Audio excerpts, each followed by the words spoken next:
بسم اللہ الرحمن الرحیم۔ وضو ہو یا نہ ہو، اولاد کی کامیابی کے لیے چلتے پھرتے یہ تسبیح پڑھا کرو۔ جو یہ تسبیح پڑھتا ہے اللہ اتنی عزت دیتا ہے کہ ہر زبان پر ہر جگہ پر اس بندے کا چرچا ہوتا ہے۔ محترم ناظرین، یہ ایک ایسی تسبیح ہے جو اللہ کو اتنا محبوب ہے کہ اللہ تعالیٰ فرماتا ہے وضو ہو یا نہ ہو، اولاد کی کامیابی کے لیے تسبیح پڑھو۔ جو شخص یہ تسبیح چلتے پھرتے اٹھتے بیٹھتے پڑھتا ہے اللہ تعالیٰ اسے بے شمار عزت سے نواز دیتا ہے۔ یہ تسبیح وہ عمل ہے کہ اگر اولاد پر کوئی پریشانی آتی ہے تو یہ تسبیح اس کا سہارا بن جاتی ہے۔ یہ تسبیح آسانی پیدا کر دیتی ہے۔ محترم عزیزو، یہ تسبیح عام نہیں ہے، یہ ان لوگوں کے لیے ہے جو سچے دل سے چاہتے ہیں کہ ان کی اولاد زندگی کے ہر میدان میں کامیابی و کامرانی حاصل کرے۔ وہ تسبیح کون سی ہے، وہ عمل کون سا ہے، یہ جاننے کے لیے ویڈیو کو آخر تک دیکھیے، کیونکہ آج ہم آپ کے لیے وہ عمل لائے ہیں جو آپ کی اولاد کو مصیبتوں سے بچائے گا انشاءاللہ۔ محترم ناظرین، دنیا کی ہر حاجت، ہر دکھ، ہر بیماری اور ہر تنگی کا علاج کسی نہ کسی ذکر میں، کسی تسبیح میں لازمی موجود ہوتا ہے۔ ہماری آج کی تسبیح ایک ایسی پیاری تسبیح ہے کہ جس میں انسان کی خواہشات، اس کی حاجات کی تکمیل موجود ہے۔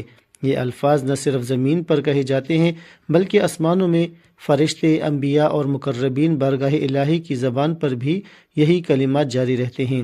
یہی وہ تسبیح ہے جو حضرت محمد مصطفیٰ صلی اللہ علیہ وسلم کی سب سے پسندیدہ تسبیح ہے، اور جو کوئی اپنی اولاد کی کامیابی کے لیے اس تسبیح کو پڑھے گا تو اللہ تعالیٰ اس کی اولاد کو دن دگنی رات چگنی ترقی عطا فرمائے گا۔ ناظرین، جب ہم حضور اکرم صلی اللہ علیہ وسلم کی سیرت پر نظر ڈالتے ہیں تو آپ کی دعوت دین کی بنیاد بھی اسی تسبیح پر رکھی گئی ہے۔ یہ وہ عظیم کلمہ ہے جس نے کفر و شرک کی تاریکی کو چیر کر ایمان کی روشنی پھیلائی۔ یہی کلمہ تھا جس کی صدائیں مکہ کی گلیوں میں گونجتی تھی، اور یہی کلمہ تھا جس پر صحابہ کرام نے اپنی جانیں قربان کی۔ حضرت بلال رضی اللہ تعالیٰ عنہ کی اذیتیں، حضرت خباب رضی اللہ تعالیٰ عنہ کی قربانیاں، حضرت یاسر رضی اللہ تعالیٰ عنہ اور سمیہ رضی اللہ تعالیٰ عنہ کی شہادتیں سب اسی تسبیح کی سبب تھیں۔ ناظرین، دنیا کے اندر جتنی بھی انقلاب آئے، جتنی بھی اصلاحی تحریکیں برپا ہوئیں، ان میں سب سے زیادہ کامیاب اور پائیدار انقلاب وہ تھا جو اللہ کے آخری نبی حضرت محمد صلی اللہ علیہ وسلم نے لایا۔ یہ انقلاب محض حکومت یا معاشرتی تبدیلی کا انقلاب نہیں تھا، بلکہ یہ دلوں کا انقلاب، اخلاق کا انقلاب، عقیدے کا انقلاب اور انسانیت کو حیوانیت سے نکال کر رب کی طرف لوٹانے کا انقلاب تھا۔ آپ صلی اللہ علیہ وسلم نے جن حالات میں دین اسلام کی دعوت کا آغاز فرمایا، وہ معاشرہ عقیدوں میں بگڑا ہوا، رسم و رواج میں الجھا ہوا، اخلاقی پستی میں گرا ہوا اور ظلم و جبر سے آلودہ تھا۔ ایسے ماحول میں جب ہر طرف شرک، ظلم، ناحق خون ریزی، زنا، سود اور ظلم کا بازار گرم تھا، تو اللہ تعالیٰ نے اپنے محبوب صلی اللہ علیہ وسلم کو مبعوث فرمایا تاکہ وہ لوگوں کو اندھیروں سے نکال کر نور کی طرف لائیں۔ نبی کریم صلی اللہ علیہ وسلم کی دعوت کا پہلا اور بنیادی پیغام توحید تھا۔ آپ نے سب سے پہلے جس بات کی طرف لوگوں کو بلایا وہ یہ تھی، لا الہ الا اللہ محمد الرسول اللہ، یعنی اللہ کے سوا کوئی معبود نہیں، محمد صلی اللہ علیہ وسلم اللہ کے رسول ہیں۔ یہ کلمہ اس پورے باطل نظام کے خلاف ایک اعلان جنگ تھا جس پر عرب معاشرہ قائم تھا، کیونکہ وہ تو بتوں کو پوجتے تھے، ان کی رسومات اور معاشرت بت پرستی پر مبنی تھی۔ توحید کا پیغام صرف ایک نظریہ نہیں تھا بلکہ وہ پورے معاشرے کو بدلنے کی تحریک تھی۔ حضور صلی اللہ علیہ وسلم نے دین کی دعوت کے آغاز میں سب سے پہلے اپنے قریبی لوگوں کو دعوت دی۔ آپ نے حضرت خدیجہ رضی اللہ تعالیٰ عنہ، حضرت علی رضی اللہ تعالیٰ عنہ، حضرت زید بن حارثہ رضی اللہ تعالیٰ عنہ، حضرت ابوبکر صدیق رضی اللہ تعالیٰ عنہ کو اسلام کی طرف بلایا۔ یہ سب اسلام قبول کر گئے اور یوں دعوت دین کا پہلا قافلہ تیار ہوا۔ آپ صلی اللہ علیہ وسلم نے ابتدا 3 سال تک دین کی دعوت کو خفیہ رکھا۔ یہ وہ وقت تھا جب مکہ کے مشرکین کا ظلم و جبر عروج پر تھا اور ایک نئی دعوت کو برداشت کرنا ان کے لیے ناقابل قبول تھا۔ آپ صلی اللہ علیہ وسلم نے لوگوں کو انفرادی طور پر بلایا اور دار ارقم کو مرکز بنایا، وہاں بیٹھ کر قرآن پڑھایا، ایمان کی باتیں کی اور صحابہ کی تربیت کی۔ جب اللہ تعالیٰ کا حکم نازل ہوا اور اپنے قریبی رشتہ داروں کو ڈراؤ، تو آپ صلی اللہ علیہ وسلم نے صفا پہاڑی پر کھڑے ہو کر قریش کے تمام سرداروں کو بلایا اور ان سے فرمایا کہ اگر میں کہوں کہ اس پہاڑ کے پیچھے ایک لشکر ہے جو تم پر حملہ کرنے والا ہے، تو کیا تم میرے بات مانو گے؟ سب نے کہا ہم نے آپ کو کبھی جھوٹ بولتے نہیں پایا۔ آپ نے فرمایا تو میں تمہیں خبردار کرتا ہوں کہ ایک سخت دن آنے والا ہے، اور پھر اللہ کی توحید کی دعوت دی۔ قریش چونک گئے اور سب سے پہلے ابو لہب نے مخالفت کی اور کہا تیرے لیے ہلاکت ہو، کیا اس لیے ہمیں جمع کیا تھا؟ اسی پر سورۃ تبت یدا ابی لہب نازل ہوئی۔ نبی کریم صلی اللہ علیہ وسلم نے جب دین کی دعوت کھلم کھلا دینا شروع کی تو مشرکین مکہ آپ کے سخت مخالف ہو گئے۔ آپ اور آپ کے صحابہ رضی اللہ تعالیٰ عنہم پر ظلم و ستم کے پہاڑ توڑے گئے، لیکن کسی نے صبر کا دامن نہیں چھوڑا۔ مشرکین نبی کریم صلی اللہ علیہ وسلم کو ساحر، مجنون، شاعر کہا کرتے تھے۔ جیسے انقلابات سے پکارنے لگے، ان کے سردار کہتے یہ کیا باتیں کرتا ہے؟ کیا معبود صرف ایک ہے؟ یہ تو تعجب کی بات ہے۔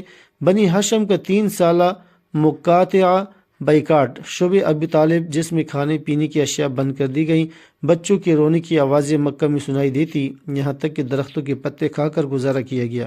حضرت بلال کو گرم ریت پر لٹا کر سینے پر پتھر رکھے گئے اور کہا گیا لات و عزا کو پکارو، لیکن بلال کہتے احد احد۔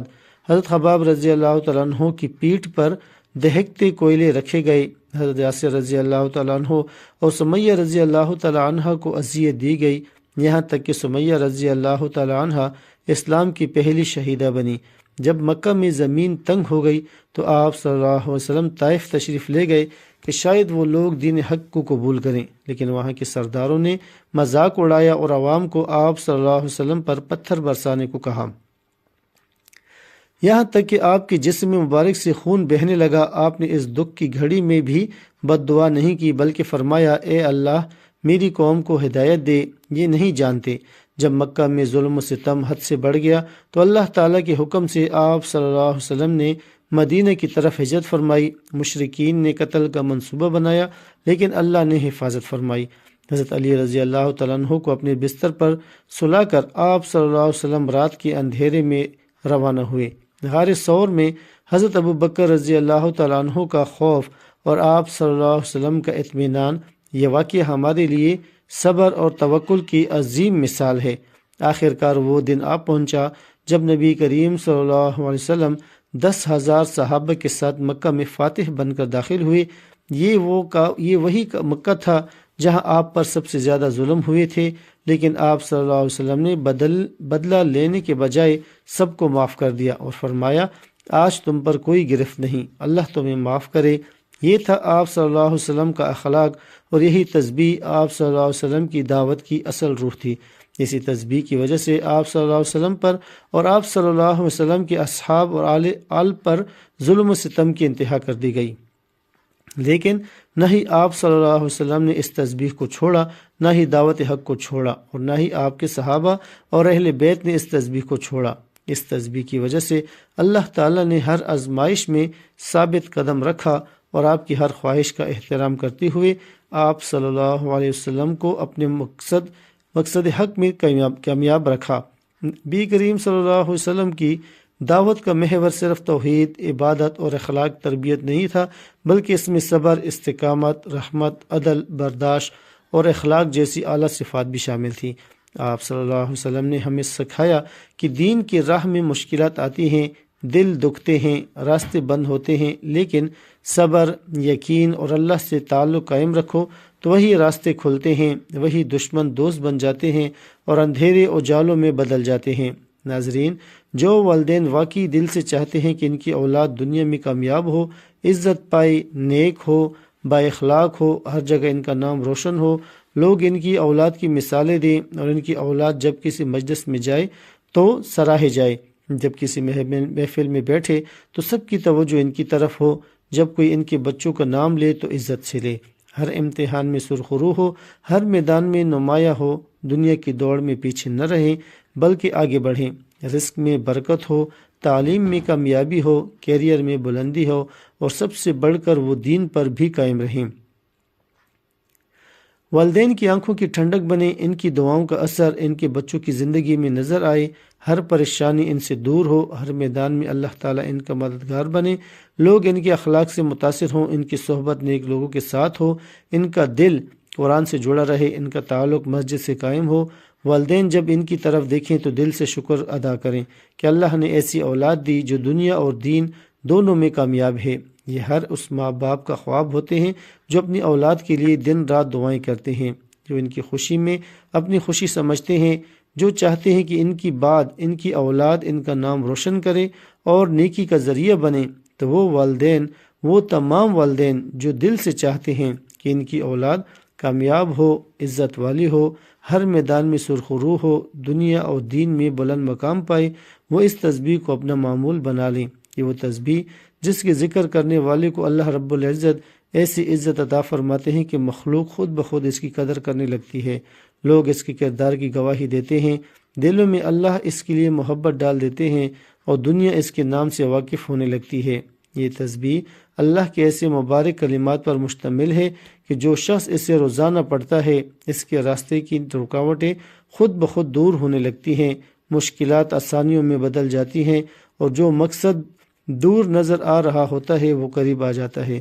اس تسبیح کی برکت سے انسان کا بگڑا ہوا مقدر سنورنے لگتا ہے، عزت اور عظمت اس کی قدم چومنے لگتی ہے، یہاں تک کہ اگر خاک میں بھی پڑا ہو تو اللہ اسے اٹھا کر سونا بنا دیتا ہے۔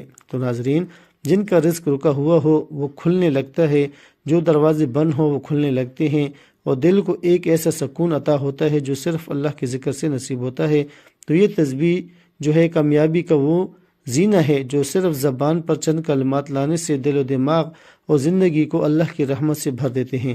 اگر آپ چاہتے ہیں کہ آپ کی اولاد دنیا میں کامیاب ہو، لوگوں میں ان کی عزت ہو، ہر جگہ ان کا چرچا ہو، وہ نیک بنے، آپ کے دل کا سکون بنے، آپ کی دعائیں ان کی زندگی سنوار دیں، تو روزانہ ایک بہت ہی خاص، پیاری اور عظیم تسبیح ہے، اس کو اپنی زندگی کا حصہ بنا لو۔ وضو ہو یا نہ ہو، کسی بھی وقت کسی بھی حالت میں زبان پر اس تسبیح کو جاری رکھیں، نماز کے بعد پڑھیں، چلتے پھرتے کام کرتے ہوئے یا دن کے کسی بھی حصے میں دل سے اس ذکر کو کریں، کم از کم 100 بار، اور اگر ممکن ہو تو پانی پر دم کر کے بچوں کو پلائیں یا گھر میں چھڑک دیں تاکہ اللہ کی رحمتیں، برکتیں اور محبت آپ کے گھر پر نازل ہوں، دل نرم ہو، رشتے جڑیں اور اللہ کا قرب نصیب ہو۔ وہ عظیم تسبیح ہے یا ودود جس کا ورد انسان کو اللہ کی محبت کا مرکز بنا دیتے ہیں، دلوں میں عزت اور لوگوں کے دلوں میں جگہ عطا کرتے ہیں۔ اس کے ساتھ آپ یہ بھی پڑھ سکتے ہیں یا رفیع جو عزت و بلندی عطا فرمانے والا ہے، یہ اسم مبارک مقام و مرتبہ بلند کرتا ہے، اور یا نافع بھی ضرور پڑھا کریں جو ہر نفع کا مالک ہے۔ یہ تسبیح رزق، صحت اور اولاد کی ترقی کے لیے بے حد مفید ہے، اور اگر آپ چاہتے ہیں کہ آپ کے بچوں کے دل علم، ہدایت اور روشنی سے بھر جائیں تو یا نورو کو بھی ورد میں شامل کریں۔ یہ دل کو روشن کرتا ہے، گھروں سے تاریکی کو دور کر دے اور دل و دماغ کو روحانی روشنی عطا کر دے۔ یہ تمام اسماء الحسنہ، یہ جو اللہ کے نام ابھی آپ کو بتائے، ان کو اکٹھا ملا کر آپ نے پڑھنا ہے۔ یہ نہایت طاقتور، مجرب اور برکتوں سے بھرپور نام ہیں۔ ان کو معمول بنا لیں، روزانہ کے معمول میں شامل کر لیں۔ یقین رکھیں کہ اللہ وہ عطا کرے گا جو آپ کے خوابوں سے بڑھ کر ہوگا۔ تو جو بھی یہ ویڈیو دیکھ رہا ہے، اس وظیفے کو صرف خود تک محدود نہ رکھے بلکہ صدقہ جاریہ سمجھ کر دوسروں کے ساتھ بھی ضرور شیئر کریں تاکہ انہیں بھی فائدہ ہو اور آپ کو بھی اس کا ثواب ملتا رہے۔ تو ناظرین محترم، آپ اس تسبیح کو کسی بھی وقت پڑھ سکتے ہیں، اس میں وقت کی کوئی قید نہیں، جگہ کی کوئی قید نہیں۔ آپ کو جب جہاں جیسے وقت مل جائے آپ اس تسبیح کو پڑھ سکتے ہیں۔ آپ اس کو کسی نماز کے بعد پڑھنا چاہیں تو بھی پڑھ سکتے ہیں، فجر، ظہر، عصر، مغرب، عشاء، کسی بھی نماز کے بعد اس کو پڑھنا چاہیں تو یہ افضل عمل ہے۔ اگر آپ کسی نماز کے بعد نہیں پڑھ سکتے تو آپ چلتے پھرتے، اٹھتے بیٹھتے کہیں بھی اس تسبیح کو پڑھ سکتے ہیں۔ آپ کے لیے ایک ہی شرط ہے کہ آپ نے اس تسبیح کو اللہ تعالیٰ کی ذات پر مکمل یقین اور بھروسہ کرتے ہوئے پڑھنا ہے۔ وضو ہو یا نہیں ہو، آپ نے سب سے پہلے نبی کریم صلی اللہ علیہ وسلم کی خدمت میں درود پاک کا نذرانہ پیش کرنا ہے، کیونکہ ہر نیکی کی ابتدا درود سے ہوتی ہے۔ میرے ساتھ حصول ثواب کے لیے درود ابراہیمی ایک بار پڑھ لیں۔ اللہم صلی علی محمد وعلی آل محمد کما صلیت علی ابراہیم وعلی آل ابراہیم انک حمید مجید۔ اللہم بارک علی محمد وعلی آل محمد کما بارکت علی ابراہیم وعلی آل ابراہیم انک حمید مجید۔ درود پاک پڑھنے کے بعد آپ نے یہ سب سے افضل ذکر یعنی لا الہ الا اللہ، اس کی مکمل ایک تسبیح پڑھنی ہے جب آپ نے 99 مرتبہ لا الہ الا اللہ پڑھ لیا تو آپ نے آخری مرتبہ پہلا کلمہ پورا پڑھنا ہے، یعنی لا الہ الا اللہ محمد الرسول اللہ۔ جب آپ یہ مکمل تسبیح پڑھ لیں تو اس کے بعد آپ نے ایک تسبیح یا ودود یا رفیع یا نافع یا نور کی ایک تسبیح پڑھنی ہے۔ ان 4 ناموں کو ملا کر پڑھیں گے تو ایک شمار ہوگا۔ اسی طرح آپ نے ان 4 ناموں کو ملا کر پڑھنا ہے اور 100 دانوں کی ایک مکمل تسبیح پڑھنی ہے۔ پھر آپ نے 33 مرتبہ تیسرے کلمے کا ورد کرنا ہے، جو کہ یہ ہے سبحان اللہ والحمد للہ ولا الہ الا اللہ واللہ اکبر ولا حول ولا قوت الا باللہ العلی العظیم۔ اس عظیم کلمے کے اندر اللہ تعالیٰ کی پاکیزگی، شکر گزاری، توحید اور کبریائی جمع ہے۔ اس کا ترجمہ ہے اللہ پاک ہے، تمام تعریف اللہ کے لیے، اللہ کے سوا کوئی معبود نہیں اور اللہ سب سے بڑا ہے۔ یہ کلمات جنت کے خزانے ہیں۔ نبی کریم صلی اللہ علیہ وسلم نے فرمایا یہ کلمات میرے لیے دنیا اور مافیہ سے بہتر ہیں۔ اس عمل، اس وظیفے کی بدولت اللہ تعالیٰ آپ کی اولاد کو زندگی کے ہر میدان میں کامیابی عطا کرے گا۔ ہر جگہ آپ کی اولاد کی کامیابی کے چرچے ہوں گے۔ اللہ تعالیٰ ان کو بہت زیادہ عزت عطا کرے گا اور ان کے تمام مصیبتیں دور کرے گا انشاءاللہ۔ ناظرین، اللہ تعالیٰ کے ذکر میں وہ طاقت ہے جو قسمتیں بدل دیتی ہیں، دل کو سکون دیتی ہیں اور اولاد کے نصیبوں کو جگہ دیتی ہیں۔ جو بندہ اخلاص کے ساتھ، یقین کامل کے ساتھ یہ تسبیح پڑھتا ہے، اللہ تعالیٰ اس کے لیے عزت، رزق، محبت اور کامیابی کے دروازے ایسے کھول دیتا ہے جن کا وہ تصور بھی نہیں کر سکتا۔ پھر وہ جہاں بھی جاتا ہے لوگ اس کے اخلاق، اس کے نور اور اس کے مقام کی گواہی دیتے ہیں۔ دنیا اس سے عزت دیتی ہے اور آسمانوں پر فرشتے اس کے لیے دعا کرتے ہیں۔ اولاد فرمان بدار ہوتی ہے، گھر میں رحمت نازل ہوتی ہے اور زندگی میں سکون اور برکت قائم ہو جاتی ہے۔ اس لیے اے مومن، وضو ہو یا نہ ہو، چلتے پھرتے، اٹھتے بیٹھتے اس تسبیح کو اپنا معمول بنا لو، کیونکہ اللہ کے ذکر سے ہی دلوں کو اطمینان ملتا ہے اور اسی ذکر میں دنیا اور آخرت کی حقیقی کامیابی چھپی ہوئی ہے۔ دعا ہے کہ اللہ تعالی ہمیں نیکی کی بات کو سننے، سمجھنے اور اس پر عمل کرنے کی توفیق عطا فرمائے اور ہمارا خاتمہ ایمان پر فرمائے، آمین یا رب العالمین۔ ناظرین، ویڈیو اچھی لگی ہو تو ویڈیو کو لائک کریں، شیئر کریں، چینل کو سبسکرائب کریں اور کمنٹس باکس میں اللہ تعالیٰ کے 99 ناموں میں سے کوئی ایک نام لکھ کر کمنٹس میں ضرور شیئر کریں۔ اللہ تعالیٰ ہم سب کا حامی و ناصر ہو، آمین۔ جزاک اللہ خیرا کثیرا۔